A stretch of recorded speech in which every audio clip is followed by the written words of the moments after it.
Hi, my name is Brian Harris. I'm the Director of Cybranalytics for SAS.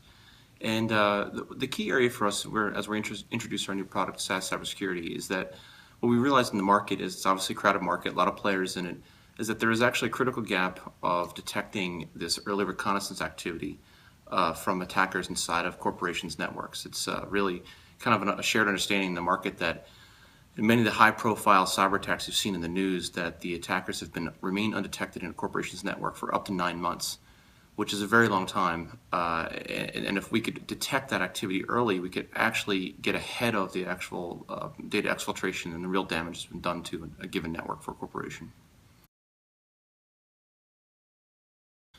Obviously, with more and more data being collected by organizations and event logs and across different aspects of the networks, there's a huge need for analytics to be applied to data to help identify and prioritize those events that seem anomalous against normal activities within the network.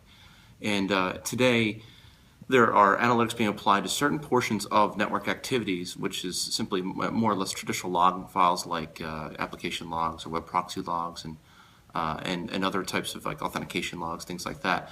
But few, in my opinion, are doing large-scale analytics on NetFlow data, which is really machine-to-machine communications. And there's a reason for that. It's a very difficult problem because you're talking about hundreds of thousands of unique events per second, and in aggregate on a daily basis, upwards of 10 billion records a day.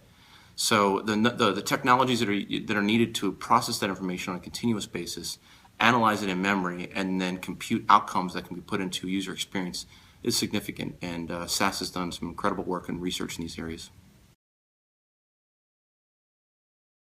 Well, I think it really requires a diverse set of skills, and there's certainly many roles in the organization that one can play. So on the side of, if you're looking to be in the side of architecture and systems engineering to setting up cybersecurity infrastructures, you really have to have a very strong understanding of networking principles and overall protocols and interactions and how applications kind of project into the network activities on an organization.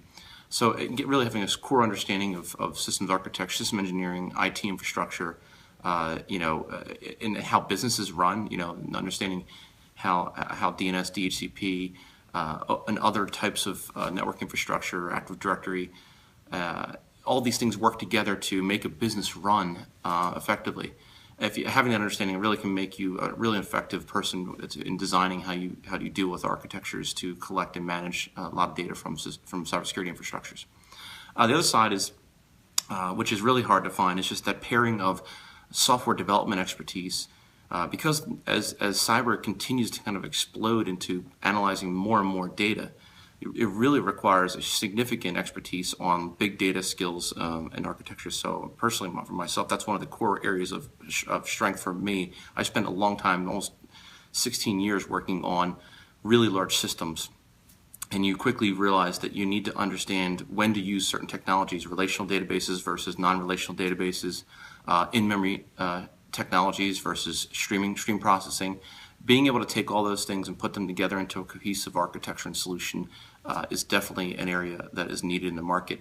So I think if you want to get into cyber from a software side, you really need to focus on some of these larger big data infrastructures or technologies, because those will really give you insight to some of the same types of technologies you use to build solutions for corporations.